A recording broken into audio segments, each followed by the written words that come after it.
Okay, MLB Super League Season 1 with 3-day number 1ရဲ့နောက်ဆုံးသောပွဲစဉ်လက်ရှိမပေးစရာတဲ့ဆုံးမှာဦးဆောင်နေခဲ့တဲ့ Zeno Esport versus Falcon Esport ရဲ့ game number 1 drafting လေးကတော့ပြီးဆုံးလို့သွားခဲ့ပြီလည်းဖြစ်ပါတယ်ဟုတ်ပါတယ်ကျွန်တော်ဒီပွဲစဉ်ဟာ Zeno အတွက်တကယ်ကိုရေးကြီးရဲ့စမ်းသပ်ချက်တစ်ခုလည်းဖြစ်ပါတယ်ဒါသူအနေနဲ့အဆင့်1ရဲ့ထိပ်ဆုံးနေရာမှာရပ်တည်နေခဲ့တဲ့အသင်းတစ်ဖက်ကလည်းကျွန်တော် Falcon Esport ဒီချန်ပီယံဆုရရှိထားတဲ့အသင်းဖြစ်တယ်ဗျာအဲ့တော့တွေးဆုံမှုတစ်ခုကတော့တကယ်ကိုစိတ်ဝင်စားဖို့ကောင်းနေခဲ့ပြီပဲဖြစ်ပါတယ်အားလုံးကို land down နေပဲကြိုဆိုရင်းနဲ့ကျွန်တော်ရဲ့ live stream လေးကို like and share လုပ်ပေးဖို့အားလုံးပြောချင်ပါတယ်ဗျာဟုတ်ပါတယ်ဆိုတော့ကျွန်တော်ဒီတစ်ခေါက်မှာဆိုလို့ရှိရင်လည်းလာပြီးတော့တွေးဆုံနေခဲ့တဲ့ Zeno Esport နဲ့ Falcon Esport တို့ဟာတကယ်ကိုကောင်းတဲ့ပွဲစဉ်တွေဖြစ်လာလိမ့်မယ်ဗျာ Dev ရဲ့ Federation ဂျန်ကနဲ့တူပဲတစ်ဖက်မှာတော့ရှောင်းရန်ရဲ့နော်သူတို့ဂျန်ကအပြည့်မှုနဲ့တူပဲဒါဘယ်လောက်ထိများဘသူက objective fight တွေကိုတော့အသာစီးယူသွားနိုင်မယ်ဆိုတော့ဆက်လက်ပြီးတော့ကြည့်ရအောင်ပါ confirm ဖြစ်တဲ့ jungle တွေနဲ့အကုန်လုံးပြန်ပြီးတော့ထွက်လာတယ်ရှင်းမလဲကျွန်တော်တို့ဒါ draft index ကိုအနေငယ်လေးနော် another table မှာ30ထားခဲ့ကြတာမျိုးလေးရှိတယ် Winnipia ရဲ့ဒီ plane တွေပါ balance သွားကြတဲ့အပိုင်းလေးရအဆင်ပြေခဲ့မယ်ဆိုလို့ရှိရင်လည်းသူ့အနေနဲ့တစ်ဖက်က Falcon Esport ရဲ့ composition ကိုကောင်းကောင်းဖြစ်နိုင်မယ့် hero မျိုးသို့တော်လည်းပဲဒါ spare back control လုပ်လို့ရတဲ့ Fred Rin ဒီလည်း spare casting ပုံမြန်ခဲ့မယ်ဆိုလို့ရှိရင်တော့ jungle skirmish တွေမှာ Falcon Esport ပို့ပြီးတော့အားသာနိုင်ရရှိတယ်ဆိုတဲ့အရာမျိုးလေးလည်းကျွန်တော်တို့တွေ့ရတယ် pick up တွေထက်သူတို့ဒီ composition ကိုတိစောက်လာခဲ့တဲ့ Falcon Esport အနေနဲ့ပြီးခဲ့တဲ့ဒီ early week တွေမှာသူတို့အနေနဲ့နည်းနည်းလေးရင်းခဲ့တဲ့အရာတွေဒီအပတ်မှာစပြီးတော့ပြင်ဆင်ဖို့တော့လိုလာပြီဗျဟုတ်တယ်လက်ရှိ patch update အပြောင်းလဲရလဲကျွန်တော်ဒီအခုထွက်လာတဲ့ Federation အနေငယ်လေးကျွန်တော်တင်ပေးထားတာမျိုးတွေတွေ့ရတယ်ဗျ Alligator Jungle Skirmish သွားနေတဲ့ pattern ရတော့ Field ဒီ mobility ဘိုင်းရရောကျွန်တော် Jungle ရဲ့အကောင်တွေစားသုံးရတဲ့ဘိုင်းရတော့အနေငယ်တော့ပို့ပြီးတော့မြန်ဆန်လိမ့်မယ်အဲ့အတွက်ကြောင့်ပဲကျွန်တော် KH အနေနဲ့ပူးတွဲလေးသွားပြီးတော့စားသုံးရတဲ့အနေအထားတစ်ခုဗျ objective တွေ fight တွေရတော့ Federation ရဲ့ထုံးစံတိုင်းပဲ Appraiser Web Retreat တစ်ခုကတော့သွားပြီးတော့အားသာချက်တစ်ခုအနေနဲ့ရှိနေခဲ့အောင်ပါပါဟုတ်တယ်เนาะကျွန်တော်ကြိုက်တာရွေးလို့ရတယ်လေ Scale 1 Plus Revision မှာသွားမလား Appraiser 1နဲ့ Revision မှာသွားမလားသူတို့ကြိုက်တာတော့ပြန်ပြီးတော့ရွေးချယ်လို့ရနေသေးတယ်အဓိကတော့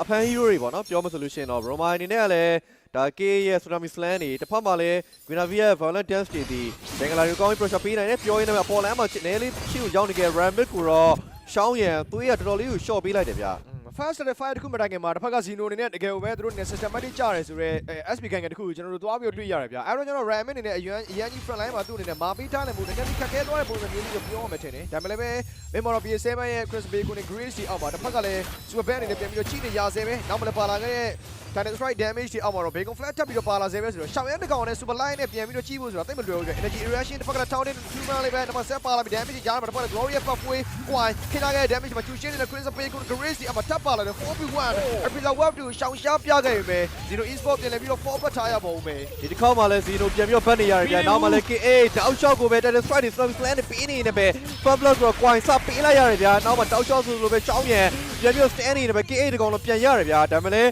ဒီတစ်ခေါက်တက်တယ်ကိုတော့ Falcon လုံးလုံးကျွတ်သိမ့်ပိုင်နေနေပဲ Hero Kit တကောင်နဲ့အတူပဲတက်တယ်ကိုတော့ Falcon ပဲရယူသွားနိုင်ခဲ့တယ်ဗျာတက်တယ်ဒီကျွန်တော်ထင်တာအပို့ပြီးတော့ကြာရှည်သွားတယ်ဒါထဲမှာလည်းကျွန်တော် spare ပေးတာတွေတော်တော်များများထိရောက်တာမျိုးတွေ့ခဲ့ရတယ်ဗျာအဓိက coin နေနဲ့ ultimate ရရှိတဲ့တိုင်လေးနည်းနည်းနောက်ကျသွားတဲ့ဘိုင်းရော position ယူရတဲ့ဘိုင်းတွေမှာခက်ခဲသွားတဲ့အတွက်ကြောင့် Alligator first တဲ့ fight မှာကလေး Falcon ဒီအသာလေးတော့ရရှိနေခဲ့ရင်ဘူးတော့ဒီတော့မြောက်ပေးထားတယ်ဗျာဒီပါလာပြီနောက်ပါလာ Guinavia နဲ့ dance မှာတစ်ဖက်ကလည်း backline control မှာ Titan Strike stand တွေသွားပြီးတော့ထိနေစေပဲနောက်မှလည်း energy erection တော့ပြီးသေး Fred Rin dance နဲ့လွတ်မြောက်နေစေပဲနောက်မှလည်းပါလာပြီ Grace တွေ Sun Claw တွေနဲ့ပါလာခဲ့တဲ့ခိုင်တဲ့တစ်ခုမှာတော့ Falcon Esport ပြန်လည်ပြီးတော့ forward ထားပါသေးတယ်ဟုတ်ပါတယ်ဒီတစ်ခေါက်မှာလည်း dot shot ဆိုသလိုပဲ dash နေနဲ့သူ့ရဲ့ blink spare တွေတော့သက်သက်ရလေးသုံးသွားတယ်ဒါပေမဲ့လွတ်ထွက်နေတဲ့အခြေအနေတစ်ခုတော့ Ramit ကကောင်းကောင်းကြီးအသုံးချနေနေပဲကိုရှိအကုန်လုံး Ramit ကရအောင်ယူသွားတယ်ဆိုတော့သူ့ရဲ့ wise အပိုင်းချားလေးကတော့ပို့ပြီးတော့မြန်လာတော့မှာဗျာဟုတ်တယ်ကျွန်တော်ဒီချိန် minute တွေကတော့သွားနေတဲ့ movement တွေသွားနေတဲ့အနေထားရတော့ Falcon ကအနေငယ်ပို့ပြီးတော့လှုပ်အားကောင်းနေတဲ့အရာတစ်ခုလို့ပြောရမယ်ဒါပေမဲ့ကျွန်တော်ရှောင်းရအနေနဲ့ 2v1 ကြားရတော့ကောင်းလုံးတော့ပြန်ထွက်လာဖို့တော့လုပ်ပေမဲ့မလွတ်တော့ဘူးအဲ့နောက်မှာတော့ကျွန်တော် PH7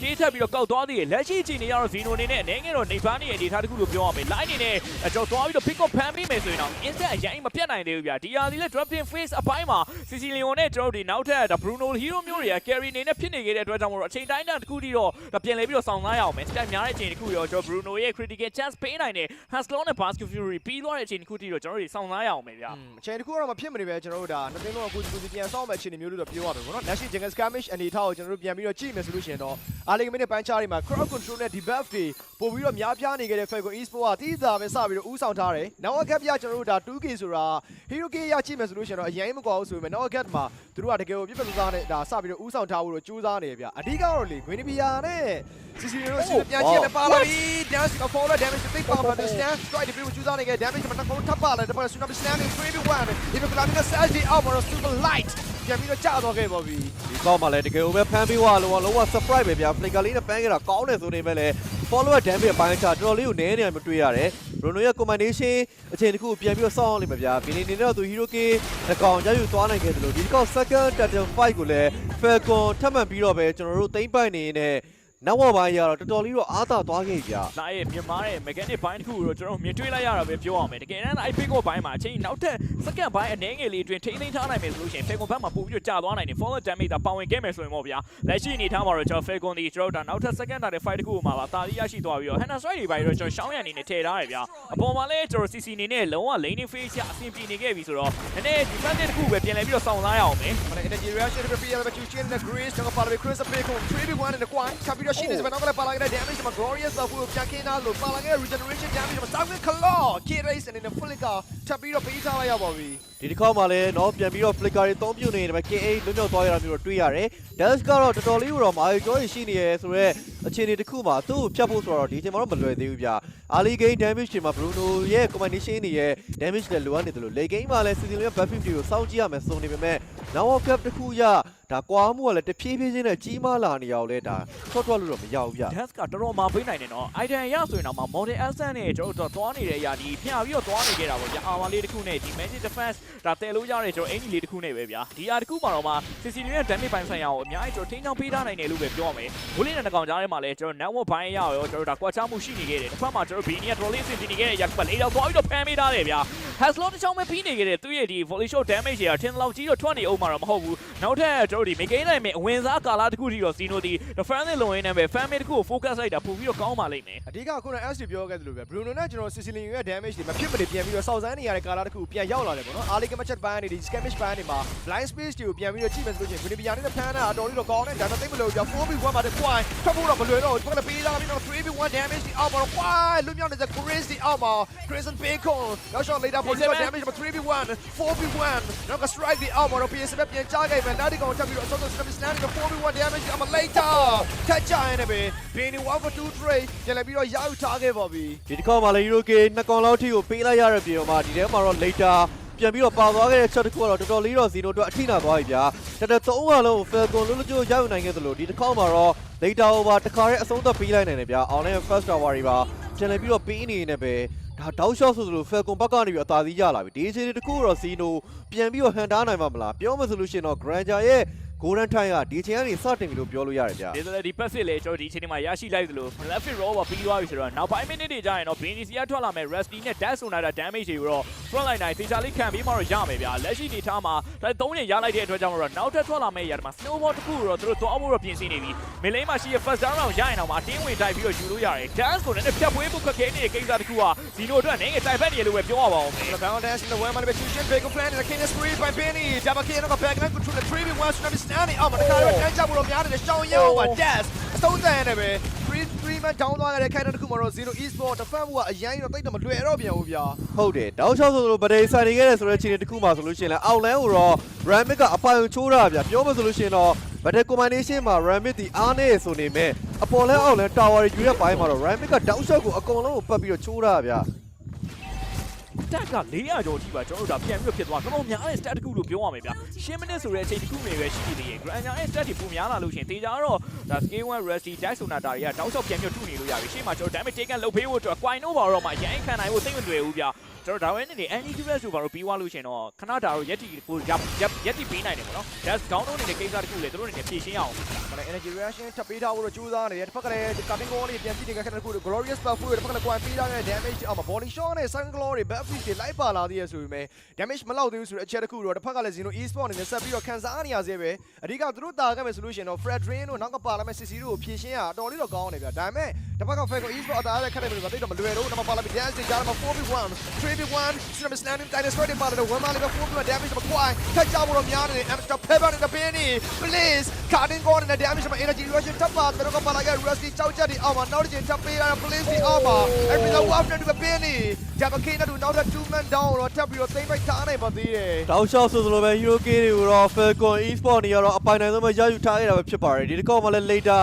ထပ်ပြီးတော့ down နေနေပဲအရေးကြီးတဲ့ position 1 player တယောက်အနေနဲ့နှစ်ခါလောက်ထိသေသွားတဲ့အချိန်ဒီမှာပြန်ပြီးတော့ comeback လုပ်ဖို့အတွက်ကအခြေအနေပို့ပြီးတော့လိုလာပြီဗျဒီအချိန်မှာဆိုလို့ရှိရင်လည်း Zeno ဘက်ကနေပဲ late game hero ဖြစ်တဲ့ Sicilian အနေနဲ့ကလည်းဒါလုံးဝမသေထားသေးဘူးဆိုနေပဲ Bruno ကတောက်လျှောက် down နေဆိုတဲ့တောက်မှာ ဒီလုံးကို defend ဖို့အတွက်ကအဆင်ပြေပါဦးမလားဆိုတော့စဉ်းစားစရာပါပဲ ကျွန်တော်ခုနကတော့ main game time ပဲမပြောင်းခင်ကာလမှာကလေးကပြောခဲ့သလိုပဲကျွန်တော် Benny ရဲ့ရွှေအောင်ချိန်လေးတွေကကျွန်တော်လက်ရှိချိန်တွေမှာတကယ်ကိုတောက်ဖနေခဲ့တာဗျာ KDA CO2 နေသားတစ်ခုမှာသူ့စီရထွက်လာတဲ့ bullet damage တွေတကယ်ကိုနာနေခဲ့ပြီ Zeno အနေနဲ့တော့ကျွန်တော်ဒီချိန်ဒီမှာ defensive တစ်ခုပဲသူတို့ပြန်လဲပြီးတော့ဦးတည်ရမယ်အဲ့ defensive တွေကပဲသူတို့အနေနဲ့ဒါအဖြေပြန်ရှာရမယ်ပေါ့နော်ကျွန်တော် Sicilian ရဲ့ damage တွေဖြစ်တဲ့ bad impact တွေကျွန်တော်ဒီ Sanguine Claw တွေကျွန်တော် bad fees တွေပေးနိုင်မှာတော့အဆင်ပြေလိမ့်မယ်သူ့စီရ stack တွေရဲ့ကျွန်တော်ဒီချိန်ဒီမှာထွက်လာမယ် physical ကျွန်တော်ဒီ physical damage တွေကနေပြီးတော့ critical chance တွေရဲ့ဒီ AI တခုကနေမျောလင်း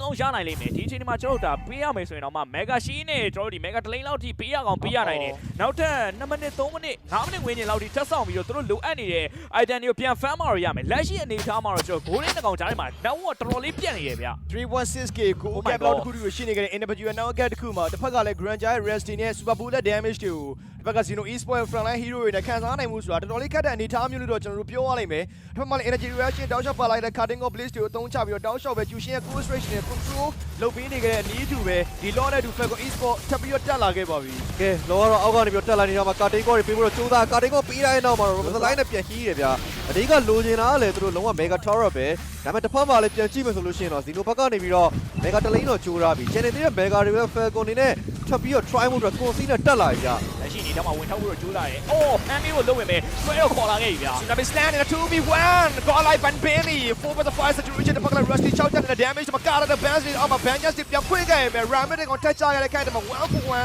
ထပ်ပြီးတော့ trade ပေးထားပါသေးတယ်တောက်လျှောက်ဆိုသလိုပဲ Hero K တကောင်ပြန်ပြီးတော့ trade လိုက်ရတယ်ဆိုနေမဲ့လဲ Mega Tower ကိုတော့2လိန်းလောက်ထိယူသွားနိုင်ခဲ့တဲ့ Falcon Esport ဒီတစ်ခေါက်တော့မှာတော်တော်လေးကိုတန်သွားခဲ့လို့ပြောရလိမ့်မယ်ဒါမဲ့ဒီ second law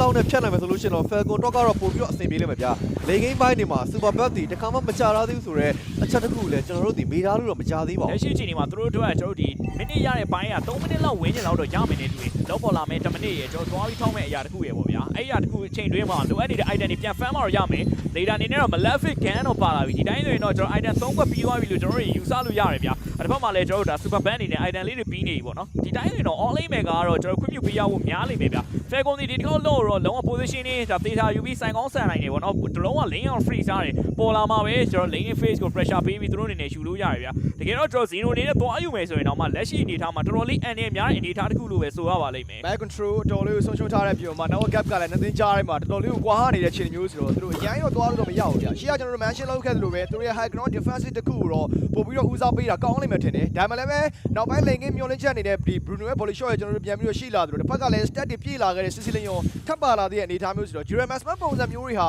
Zeno Esport lane game မျောလင်းချက်ကိုကျွန်တော်တို့ထပ်ပြီးတော့ကြည့်ရအောင်မယ်ဒါပေမဲ့တစ်ဖက်မှာပြန်ပြီးတော့ကြည့်မယ်ဆိုရင်တော့ Benny ရဲ့ Granger အတော်လေးကို power spike ဖြစ်နေတယ်ဗျာ702သူ့ကို shut down မလုပ်နိုင်ဘူးဆိုလို့ရှိရင်တော့ Falcon Esport တားဆီးဖို့ဆိုတာ Zeno အတော်လေးတော့ခက်ခဲနေပါဦးမယ်ဟုတ်ပါတယ်ဒီချိန်ဒီမိနစ်မှာတော့ Benny ဒီတော်တော်လေးကိုဖတ်နေရပါသူရဲ့ golden time ဖြစ်နေတဲ့ပြင်မှာ Hero K 9ကောင်တိရရှိထားပြီးတော့ Skypia study ကများပြနေတဲ့အချိန်မှာ KA ကိုစီးနဲ့ပြပြတွန်းလာပြီး Sanguine Claw တွားပြချီရတဲ့တော့မလို့တော့ dash နဲ့ရောက်ယူရတယ်ဗျာနောက်မှလည်း quite ပြန်ကျဆို Tsunami Slam မှာတက်ပြီးတော့ပဲရှောင်းရန်ပါသွားတဲ့နောက်မှာတော့ 2 down B7 လေတောင်အပီလိုက်လာတယ်ဗျာနောက်မှလည်း Buffy Sanguine Claw ပြန်ရိုက်ချက်တွေကြားထဲမှာနှစ်ကောင်လုံးကျသွားခဲ့ပြီဆိုတော့နည်းနည်းလေး defend ဖို့တော့ခက်လာပြီဗျာသွားယူတာပဲနေငယ်မှားသွားလားလို့ပြောလို့ရမယ်ချက်ချင်းကိုလို့ dive လာတဲ့အရာတခုသူတို့ defend လုပ်ဖို့အတွက်နေငယ်တော့ခက်ခဲတဲ့ pick up တွေပြန်ပြီးတော့ဖမ်းမိတာလို့တောင်းတော့သိငယ်ဖားသေးရဲ့ဗျာ B7 ပြန်ကြကြလို့ဖက်က legendary band Benny ချက်နေငယ် double hit နဲ့ super bug ကိုတက်ပြီးတော့အဆုံးသတ် 4v1 saturation later the kind defend alone Christian Throne ရိုက်ခွဲနေခဲ့ damage တွေအောက်မှာပဲ game number 1 row Falcon Esport ဦးဆောင်ထားနိုင်ခဲ့ပြီလည်းဖြစ်ပါတယ်